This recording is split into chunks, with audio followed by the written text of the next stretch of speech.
À l'occasion de la sortie de mon livre sur la falsification du secret de la Salette, je voudrais revenir sur l'importance de cette découverte que j'ai faite, sur le dévoilement de cette machination ourdie par les antichrists du Vatican et qui est à rapprocher de la falsification du troisième secret de Fatima.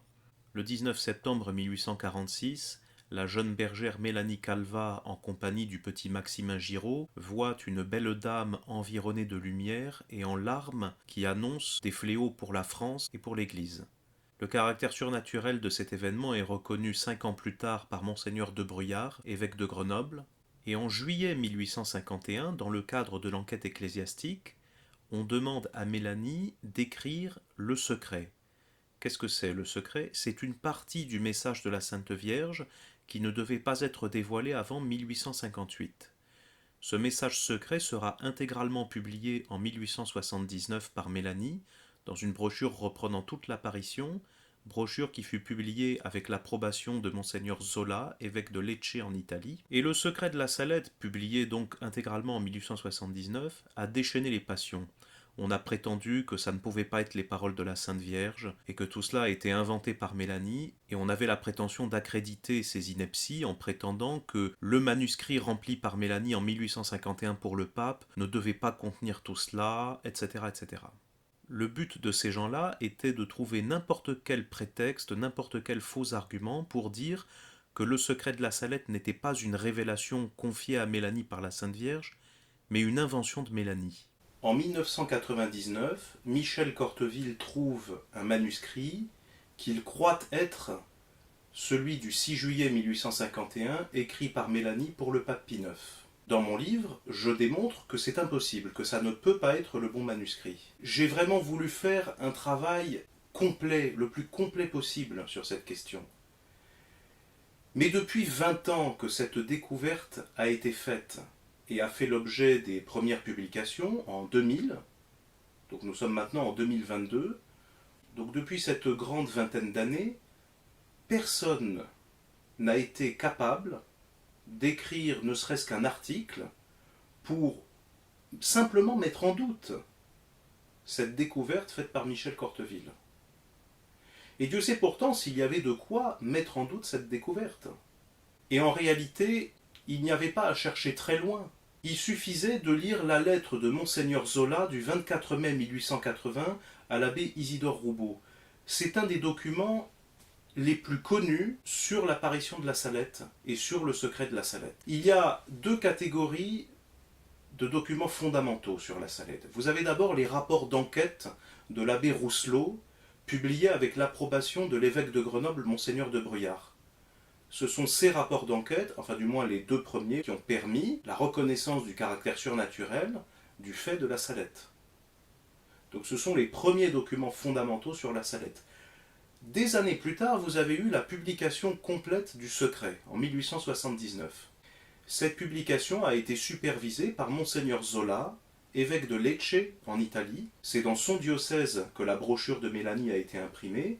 C'était par ailleurs le directeur spirituel de Mélanie, et il a écrit plusieurs lettres relatives au secret de la Salette et à Mélanie, notamment celle du 24 mai 1880 à l'abbé Isidore Roubaud, qui est une des plus connues. Cette lettre de Monseigneur Zola à l'abbé Roubaud a été publiée par Adrien Péladan dès l'année 1880. Et ensuite, elle a été reprise dans des brochures, dans différentes publications, dans des pièces justificatives par rapport à l'apparition de la Salette. Elle a été notamment reprise par Maurice Cagnoni dans son livre La femme et le dragon.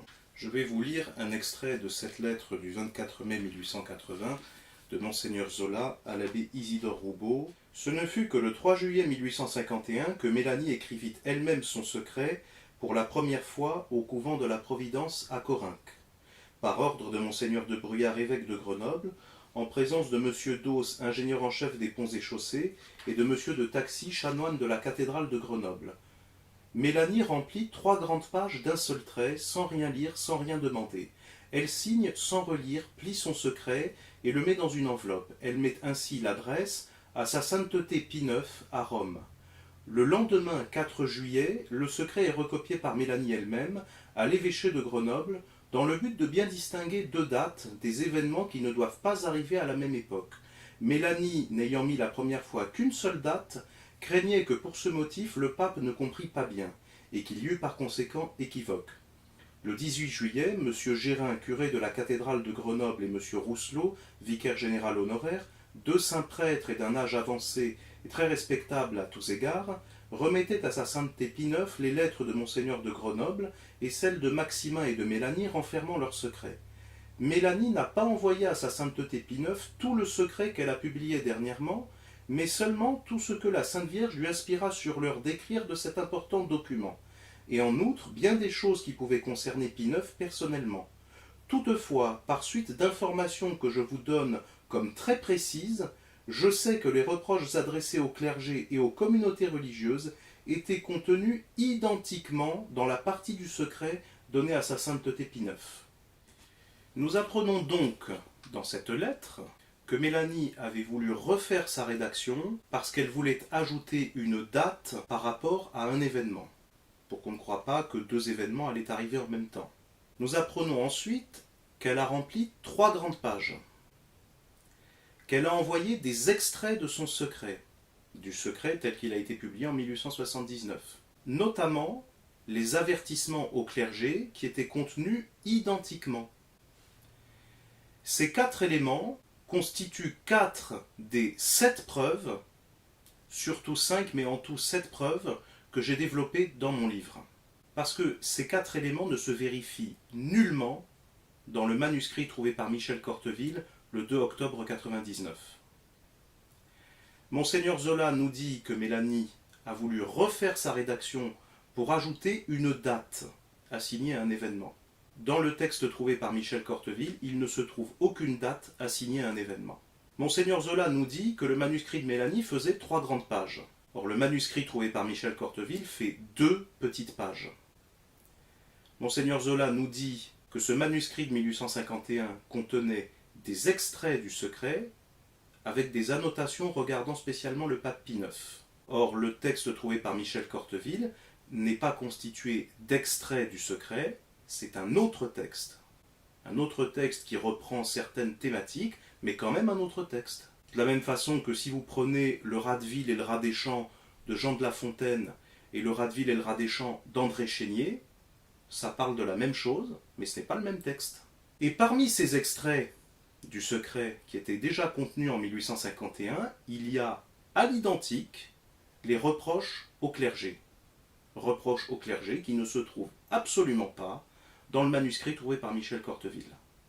Voilà, ça ce sont 4 des preuves que j'ai développées en ajoutant d'autres témoignages dans mon livre.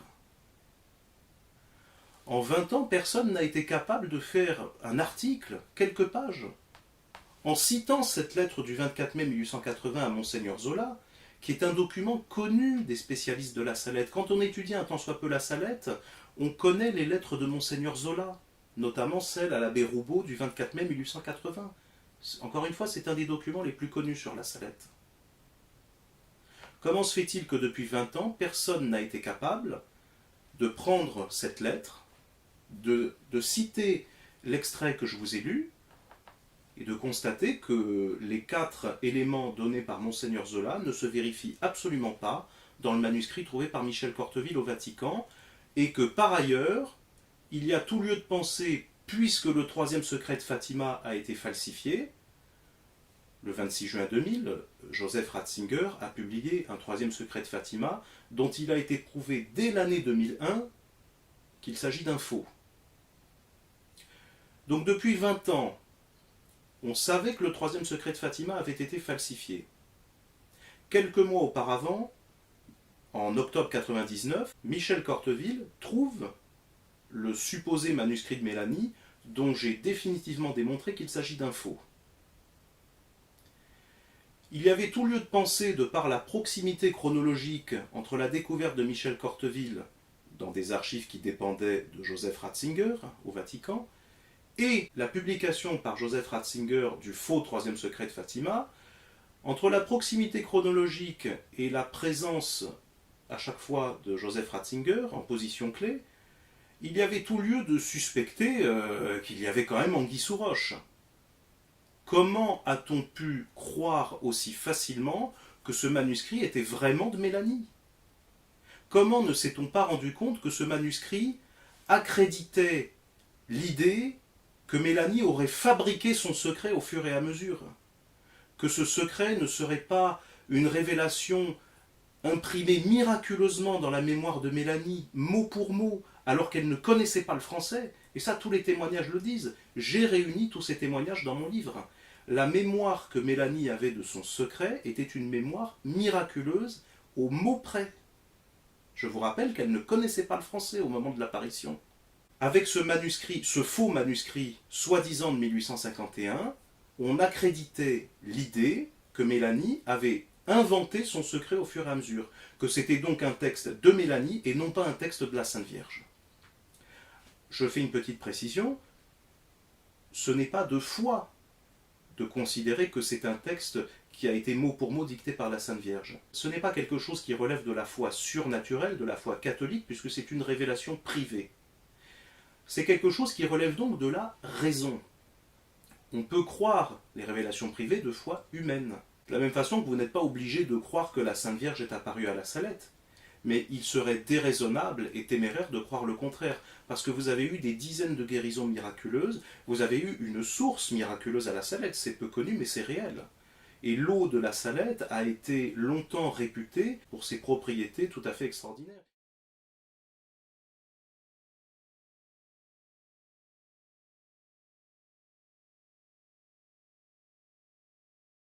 Chers amis, chers internautes, chers souscripteurs, j'ai une excellente nouvelle à vous annoncer.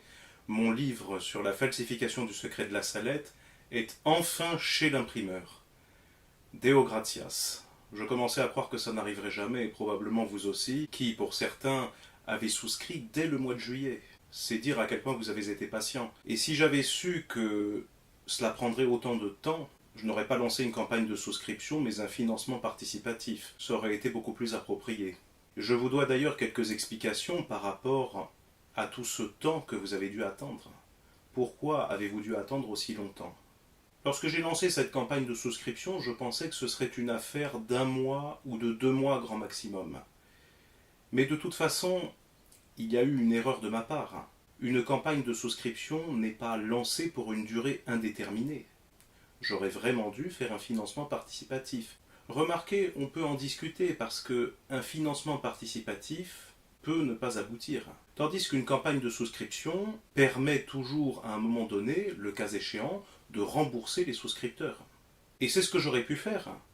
Voyant au bout d'1 mois ou 2 que je n'avais pas encore suffisamment de souscriptions, et le nombre suffisant de souscriptions, je ne l'ai eu que très récemment.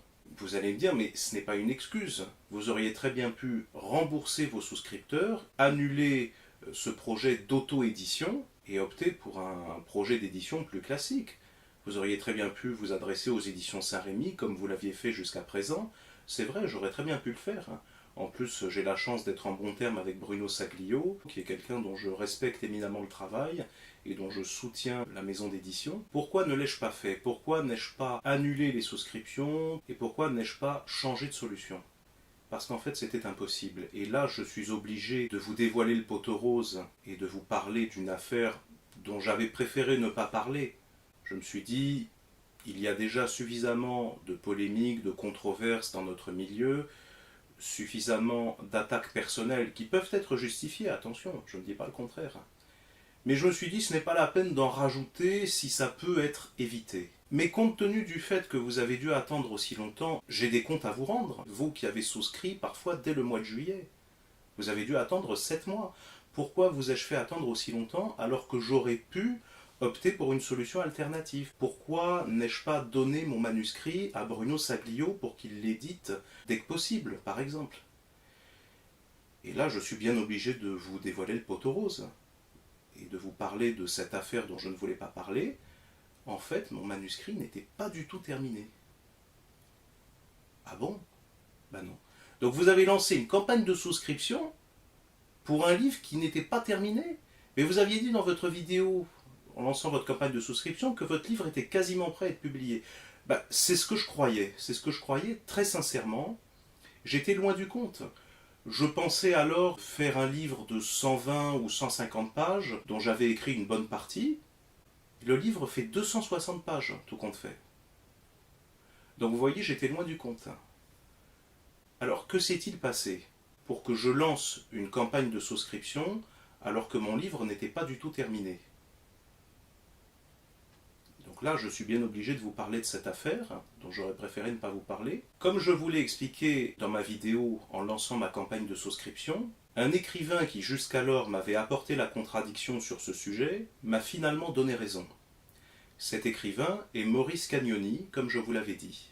Vous ne connaissez peut-être pas Maurice Cagnoni, il est l'auteur de plusieurs livres sur la Salette, il a aussi écrit quelques articles, il a été un défenseur du secret de la Salette depuis ces 20 dernières années, je dirais même qu'il a été le seul dans nos milieux à défendre la Salette de manière un tant soit peu sérieuse et documentée, bon, même s'il y a beaucoup à redire dans ses textes ou dans ses articles, mais il y a quand même beaucoup de bonnes choses. Il a contribué notamment à rééditer des documents qui étaient devenus introuvables. Dans son livre La femme et le dragon, on trouve des textes de Maître Amédée Nicolas, de l'abbé Doyen, un opuscule de Jean-Baptiste Wilfrid, tout cela était introuvable à l'époque, et nous avons aujourd'hui une facilité de moyens que Maurice Cagnoni n'avait pas il y a 20 ans.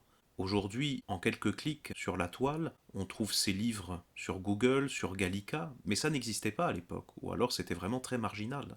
Donc Maurice Cagnoni a vraiment fait de grands efforts pour défendre la Salette, et c'est tout à son honneur. Je constate cependant qu'il connaissait un document qui est un des documents les plus basiques sur la Salette, à savoir la lettre de Monseigneur Zola du 24 mai 1880 à l'abbé Roubaud.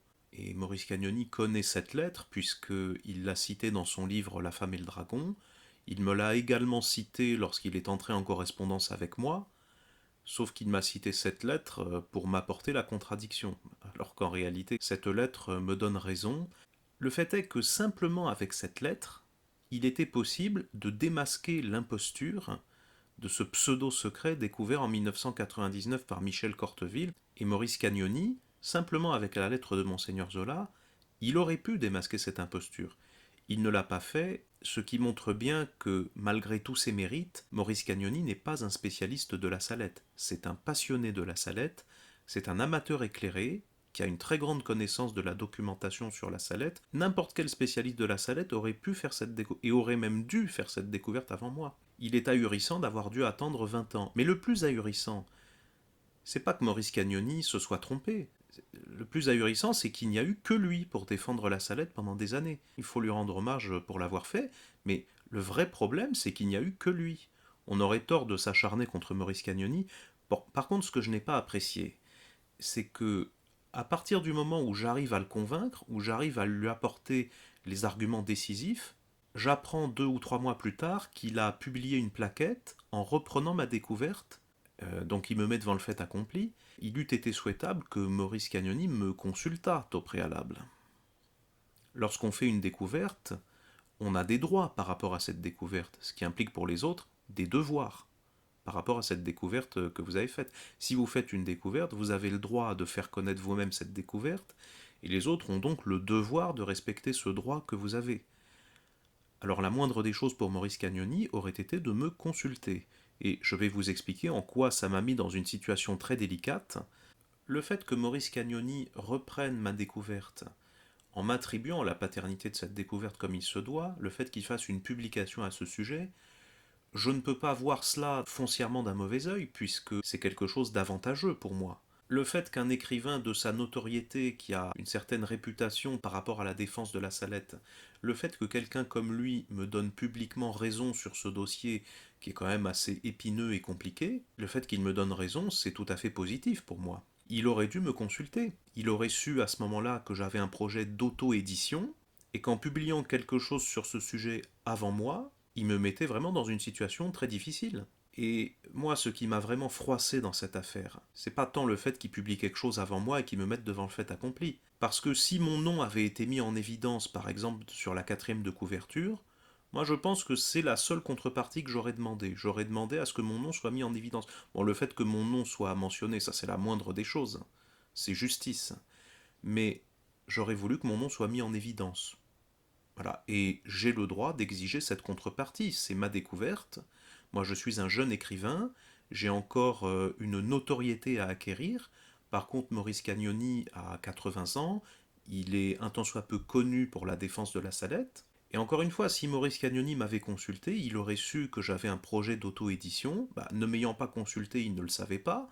Projet d'auto-édition avec une campagne de souscription pour me permettre de financer ce projet. Il m'a semblé que j'étais en train de me faire couper l'herbe sous le pied et que je me faisais subtiliser, pour ne pas dire voler, parce que bon, moi je ne suis pas dans la tête de Maurice Cagnoni, je ne connais pas ses intentions. Je veux bien mettre cela sur le compte de la maladresse, mais il aurait dû me consulter, encore une fois. Et ne l'ayant pas fait, et m'ayant mis devant le fait accompli, il m'a mis dans une situation vraiment très délicate. Parce que Maurice Cagnoni, n'ayant pas mis mon nom en évidence, ça veut dire que les gens qui n'auraient pas acheté sa plaquette et qui auraient simplement vu cette nouvelle publication, dans leur esprit, cette découverte aurait été associée au nom de Maurice Cagnoni.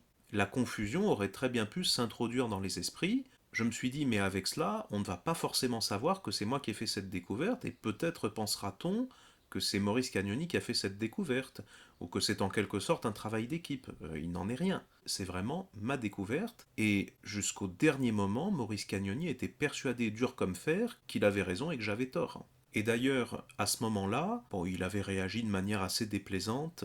Moi, je ne voulais pas prolonger l'échange, je ne voulais pas lui donner mes arguments, parce que précisément, j'avais un peu peur de me faire chipper mes arguments, si j'ose dire. Et alors, il m'avait répondu le 26 février de l'année dernière que mes arguments, au fond, ne l'intéressaient pas, parce que je m'étais trompé, que ça se voyait, que je ne voulais pas lui répondre, etc. Et que du reste, lui-même espérait que je n'allais pas utiliser ses arguments à lui pour mon texte. En réalité, c'est exactement l'inverse qui s'est passé. Donc d'un côté, Maurice Cagnoni ne voulait pas que j'utilise ses arguments pour mon texte. Par contre, lui n'a pas hésité à utiliser le mien pour son texte. Et en plus, il ne m'a pas consulté, il m'a mis devant le fait accompli. C'est assez incorrect. Et surtout, il aurait pu me consulter. Il aurait dû. Voilà. Vous savez que quelqu'un a fait une découverte. Vous savez qu'il a l'intention de faire une publication sur le sujet.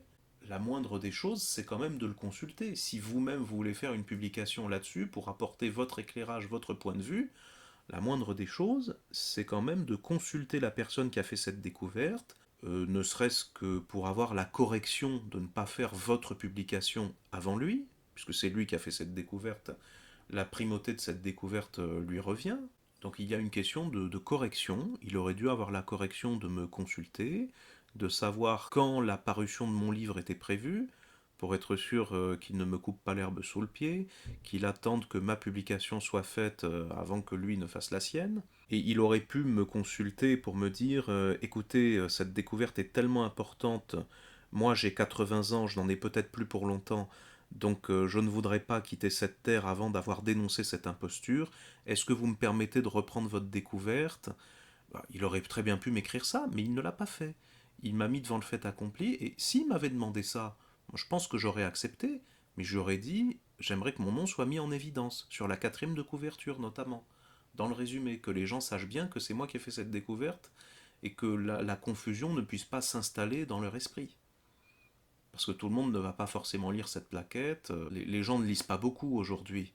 Donc il m'a semblé que cette publication représentait un danger, que sa notoriété d'écrivain ayant déjà fait plusieurs publications écrase la mienne qui reste encore à faire alors que je suis un jeune écrivain. Et puis surtout, j'ai trouvé ça quand même assez déplacé de la part de quelqu'un qui, certes, à un certain âge, a fait plusieurs publications sur le sujet, mais des publications d'amateurs éclairés, de passionnés, alors que moi, j'ai fait un vrai travail de spécialiste, ce que Maurice Cagnoni n'a pas su faire depuis 20 ans. Je ne lui en fais pas le reproche, il a eu le mérite de défendre la Salette pendant ces dernières années, il a été pratiquement le seul à le faire de manière aussi documentée et sérieuse, même s'il y a des choses à redire. D'une certaine manière, je suis content que Maurice Cagnoni me donne raison publiquement, c'est un honneur quelque part, mais ça ne l'autorisait pas à publier ma découverte sans me consulter et en me mettant devant le fait accompli. J'ai eu beaucoup de retours par rapport à cela, de gens qui ont trouvé cela incorrect de la part de Maurice Cagnoni, et je trouve qu'ils ont bien raison. Alors face à cette situation, il m'a semblé que je devais réagir.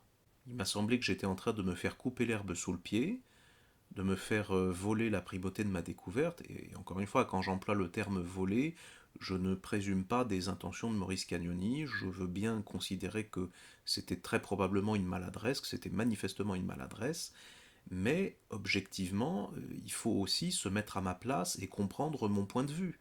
Maurice Gagnoni ne m'ayant pas consulté, que pouvais-je penser de tout cela? Mettez-vous à ma place. Mais donc nous sommes en juillet et j'apprends subitement que Maurice Gagnoni publie ma découverte avant moi et que mon nom n'est pas mis en évidence. Il n'y avait pas moyen de faire machine arrière. Et c'est là, quelques jours après, que j'ai lancé donc ma campagne de souscription.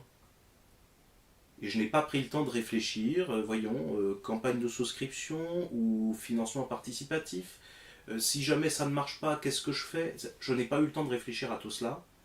J'avais déjà dans l'idée de lancer une campagne de souscription pour me permettre financièrement d'éditer moi-même ce livre. Et donc je suis resté sur cette idée.